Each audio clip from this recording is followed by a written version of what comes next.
আল্লাহ রাব্বুল আলামিনই প্রথম, আল্লাহ পাকই শেষ। আল্লাহ পাক প্রকাশ্য, আল্লাহ পাক গোপন। ওয়া হুয়া বিকুল্লি শাইইন আলিম। আল্লাহ পাক বলছেন তিনি প্রত্যেকটা বিষয় সম্পর্কে জ্ঞানী। সূরা হাদীদ আয়াত নাম্বার 3। তো আমরা বুঝতে পারছি যখন কোনো কিছু ছিল না তখন আল্লাহ রাব্বুল আলামিন ছিলেন, আবার যখন কিছু থাকবে না তখন আল্লাহ পাক থাকবেন। কুল্লু মান আলাইহা ফান ওয়া ইয়াবকা ওয়াজহু রাব্বিকা যুল জালালি ওয়াল ইকরাম। সমস্ত কিছু ফানা হয়ে যাবে, শুধুমাত্র আল্লাহ রাব্বুল আলামিনের সত্তা জাত এটা বাকি থাকবে। তার মানে আল্লাহ পাকই শুরু, আল্লাহ পাকই শেষ। আল্লাহর কোনো শুরু নাই, আল্লাহর কোনো শেষ নাই। এখন কেউ যদি প্রশ্ন করে যে আল্লাহ সব কিছু সৃষ্টি করেছেন, তাহলে আল্লাহকে কে সৃষ্টি করলো, নাউজুবিল্লাহ। তখন আমরা বলবো যদি কেউ আল্লাহকে সৃষ্টি করতো তাহলে তো সেই সৃষ্টিকর্তা হয়ে যেত, তাই নয় কি? এইভাবে এক এক করে যদি আমরা পিছনের দিকে যেতে থাকি তাহলে একটা পর্যায়ে গিয়ে তো আমাদেরকে থামতে হবে। তো আমরা যেখানে গিয়ে থামছেন সেটাই হচ্ছে আল্লাহ রাব্বুল আলামিন। আল্লাহ পাকের আগে কিছুই ছিল না, বরং অতীত, বর্তমান, ভবিষ্যৎ এটা সময়ের মধ্যে আছে, যে সময়ের মধ্যে আমরা বাস করছি। আল্লাহ রাব্বুল আলামিনের কাছে এরকম অতীত, বর্তমান, ভবিষ্যৎ কিছু নাই। আল্লাহ রাব্বুল আলামিন একা ছিলেন, তখন কিছুই ছিল না। আবার যখন সব কিছু ধ্বংস হয়ে যাবে আল্লাহ পাক একাই থাকবেন, আর কিছু থাকবে না। এখন আল্লাহ পাক সর্বপ্রথম সৃষ্টি করলেন আরশে আজিম। কি সৃষ্টি করলেন? এবং আরশটা পানির উপরে ছিল। কিসের উপরে? পানির উপরে। এরপরে আল্লাহ রাব্বুল আলামিন সৃষ্টি করেছেন কলম। আল্লাহ পাকের কাছে লাউহে মাহফুজ আছে। লাউহে মাহফুজ মানে সুরক্ষিত একটা ফলক। এখানে আল্লাহ পাক কলমকে বললেন লিখো। কলম বলল যে মাযা আকতুব, আমি কি লিখবো হে আল্লাহ? আল্লাহ পাক বললেন কিয়ামত পর্যন্ত যা যা হবে, শেষ দিন পর্যন্ত যা কিছু ঘটবে লিখে ফেলো। কলম লিখে ফেলেছে কিয়ামত পর্যন্ত কি কি হবে। অতএব আপনার রিজিক নিয়ে এত টেনশন করার কোনো দরকার নেই। বিয়ে শাদী হচ্ছে না, এই জন্য কবরে গিয়ে মানত করার কোনো দরকার নেই। সময় মতো হবে ইনশাআল্লাহ। যখন রিজিক তাকদিরে লেখা আছে সময় মতো ইনশাআল্লাহ হবেই। তাকদিরের বাইরে কিছু হবে না। তো আল্লাহ পাক তাকদির লিখে ফেললেন। এমনকি লাউহে মাহফুজে কোরআনও লিপিবদ্ধ আছে। সূরা বুরুজ পড়েন নাই? বাল হুয়া কুরআনুম মাজিদ ফি লাউহিম মাহফুজ। লাউহে মাহফুজ থেকে কোরআন মাজিদ নাজিল করা হয়েছে প্রথম আসমানে। এরপর প্রথম আসমান থেকে আস্তে আস্তে ধাপে ধাপে বিভিন্ন ঘটনার পালাক্রমে রাসূলুল্লাহ সাল্লাল্লাহু আলাইহি ওয়াসাল্লামের কলবের মধ্যে জিবরাইল আলাইহিস সালামের মারফতে ওহী করা হয়েছে। এই হলো কোরআন, যেটা নাজিল হতে সময় লেগেছে 23 বছর। লাউহে মাহফুজ আল্লাহ রাব্বুল আলামিন সব লিখে ফেললেন। এভাবে 6 দিন, আল্লাহ পাকের হিসেবে 6 দিন কত লম্বা আল্লাহ ভালো জানেন। 6 দিনে আল্লাহ রাব্বুল আলামিন এরপর সৃষ্টি করলেন পুরো মহাবিশ্ব। পুরো মহাবিশ্ব বলতে আমি শুধু পৃথিবীর সৌরজগৎ বোঝাচ্ছি না। এই মঙ্গল, বুধ, শনি, বৃহস্পতি এইটুক না, এরকম হাজার হাজার সৌরজগৎ মিলে একটা গ্যালাক্সি হয়, আর হাজারটা গ্যালাক্সি মিলে গিয়ে একটা আসমান হচ্ছে, মহাকাশের একটা ছায়াপথ আসমান হচ্ছে। তো এরকম 7টা আসমান বা 7টা মহাবিশ্ব আল্লাহ পাক সৃষ্টি করলেন মাত্র 6 দিনে। কয় দিনে? ফি সিত্তাতি আইয়াম। 6 দিন আল্লাহ পাক সৃষ্টি করলেন। এরপর আল্লাহ রাব্বুল আলামিন প্রত্যেক মহাকাশে তার যার যার কাজ সেটা দিলেন। যেখানে যেখানে মাখলুক সৃষ্টি করা আল্লাহ পাক করলেন।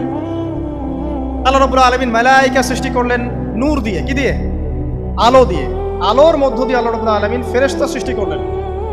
আল্লাহ পাক জিন সৃষ্টি করলেন। জিন কি দিয়ে?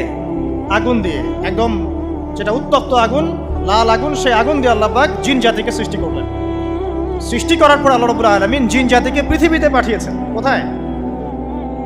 আর এখন মানুষ পৃথিবীতে যা করছে, জিন জাতীয় কিছুটা এরকমই কাজ করেছে, বরং তার চেয়েও হয়তো বেশি করেছে। পৃথিবীতে সে ফিতনা আর ফাসাদ সৃষ্টি করেছিল। এক পর্যায়ে আল্লাহ রাব্বুল আলামিন জিন জাতিকে ধ্বংস করে দিলেন। কিছু কিছু জিনকে আল্লাহ পাক অবশিষ্ট রাখলেন, যেগুলো পাহাড়ে, পর্বতে, বিভিন্ন জায়গায়, সমুদ্রে আশ্রয় নিল। পাহাড়ি এলাকাগুলোতে জিন থাকে, গভীর সমুদ্রে জিন থাকে, হ্যাঁ, জঙ্গলে জিন থাকে। এরকম কিছু জায়গা আছে এগুলোর মধ্যে জিনরা থাকে। ওদেরকে ডিস্টার্ব করতে গেলে সমস্যা, আপনাকে ধরে ফেলবে। আর যদি প্রতিদিন সকাল সন্ধ্যার জিকির আজগার ঠিকঠাক মতো না করেন, কোরআন তেলাওয়াত ঠিকঠাক মতো না করেন, নামাজি না হন, আর পবিত্র না থাকেন, তাহলে জিন ধরার সম্ভাবনা বেশি। আর আমার মনে হয় এখনকার যে মেয়েগুলো রাস্তাঘাটে ঘোরাফেরা করে, এদের বেশিরভাগই জিন ধরা। কারণ আছে, এমনি এমনি বলি নাই। এটা আপনাকে বুঝতে হলে আল্লাহ এবং তার রাসূলের চোখ দিয়ে দেখতে হবে। তো কারণ তাদের চালচলন স্বাভাবিক না, কিছু একটা ওদের উপর ভর করেছে। ভরটা করার কারণে তার চালচলন আজকে এমন হয়ে গেছে। বহু মেয়ের ঘটনা এমন শোনা যায় যে সরাসরি তারা জিন দ্বারা ইফেক্টেড হয়। দেখেন না, রুকিয়া করতে হয়, শারীরিকভাবে রুকিয়া করতে হয়। তো খেয়াল রাখবেন, সকাল সন্ধ্যার জিকির আজগার ঠিক রাখবেন, কোরআন তেলাওয়াতটা ঠিক রাখবেন, নামাজি হবেন, পাক পবিত্র থাকবেন, জিন আপনাকে কোনো ক্ষতি করতে পারবে না ইনশাআল্লাহ। জিনরা কিন্তু রাসূল সাল্লাল্লাহু আলাইহি ওয়াসাল্লামেরও ক্ষতি করার চেষ্টা করেছিল। আল্লাহ রাসূল সাল্লাল্লাহু আলাইহি ওয়াসাল্লাম ওটাকে ধরেছিলেন, ধরে মসজিদের খুঁটির সাথে বেঁধে রেখেছে। নামাজের মধ্যে জিন আমাদের নবীকে ডিস্টার্ব করেছিল, আল্লাহ রাসূল ওই জিনকে ধরেছেন, ধরে খুঁটির সাথে বেঁধে রেখেছে। তারপরে তার মনে পড়লো সুলাইমান আলাইহিস সালামের কথা। সুলাইমান আলাইহিস সালাম বলেছিল আল্লাহকে, আল্লাহ আমাকে যে ক্ষমতা তুমি দিয়েছো, আমার পরে কাউকে এই ক্ষমতা আর দিও না। আর সুলাইমান আলাইহিস সালামকে আল্লাহ পাক জিন জাতিকে অনুগত করে দিয়েছিলেন। সুলাইমান আলাইহিস সালামের নির্দেশে জিন জাতি বিভিন্ন কাজ করত, এমনকি সমুদ্রের মধ্যে ডুবুরির কাজও করত, সমুদ্রের ভিতর থেকে রত্ন বের করে নিয়ে আসতো। এগুলো কিন্তু অনেক রূপকথা নয়, সত্য ঘটনা। তখন নবী সাল্লাল্লাহু আলাইহি ওয়াসাল্লাম বললেন যে আমার ভাই সুলাইমানের কথা আমার মনে পড়ে গেল, তাই আমি জিনটাকে ছেড়ে দিলাম।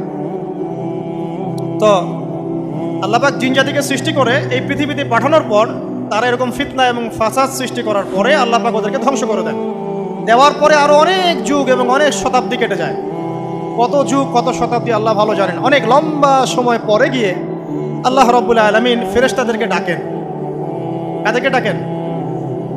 তাদেরকে ডেকে বলেন, ওয়াইজ ক্বালা রাব্বুকা লিল মালায়েকা, স্মরণ করো নবী সেই সময়ের কথা যখন তোমার রব ফেরেশতাদেরকে ডাকলেন, ডেকে বললেন, ইন্নী জাইলুন ফিল আরদি খলিফা, হে ফেরেশতা মণ্ডলী, আমি পৃথিবীতে আমার খলিফা পাঠাতে চাই। কি পাঠাতে চাই ভাই? খলিফা। খলিফার দুটো অর্থ, একটা হচ্ছে ওই যে জিনরা যে চলে গেল ওর স্থলাভিষিক্ত হয়ে আরেকটা জাতি, স্থলাভিষিক্ত হওয়া। আরেকটা ব্যাখ্যা হচ্ছে খলিফা শব্দের মানে হচ্ছে যে ব্যক্তি আল্লাহ পাকের বিধান অনুযায়ী পৃথিবীতে বিচার ফয়সালা করে, সে আল্লাহর খলিফা। আমি কি বুঝাতে পারছি? আল্লাহ পাক ফেরেশতাদেরকে বললেন, আমি পৃথিবীতে আমার খলিফা পাঠাতে চাই, প্রতিনিধি, এবং যে আল্লাহর বিধান দ্বারা বিচার ফয়সালা করে। তখন ফেরেশতারা বলছেন, ক্বালু, ফেরেশতারা বলছেন, আতাজআলু ফিহা মান ইউফসিদু ফিহা ওয়া ইয়াসফিকুদ দিমা, হে আল্লাহ আপনি কি এমন কোন সৃষ্টিকে আবার পৃথিবীতে পাঠাতে চান যে পৃথিবীতে গিয়ে ফিতনা ফাসাদ সৃষ্টি করবে অথবা রক্তপাত ঘটাবে? ফেরেশতারা এই কথা কিভাবে বলতে পারলো? হ্যাঁ, জিন জাতির অভিজ্ঞতার আলোকে।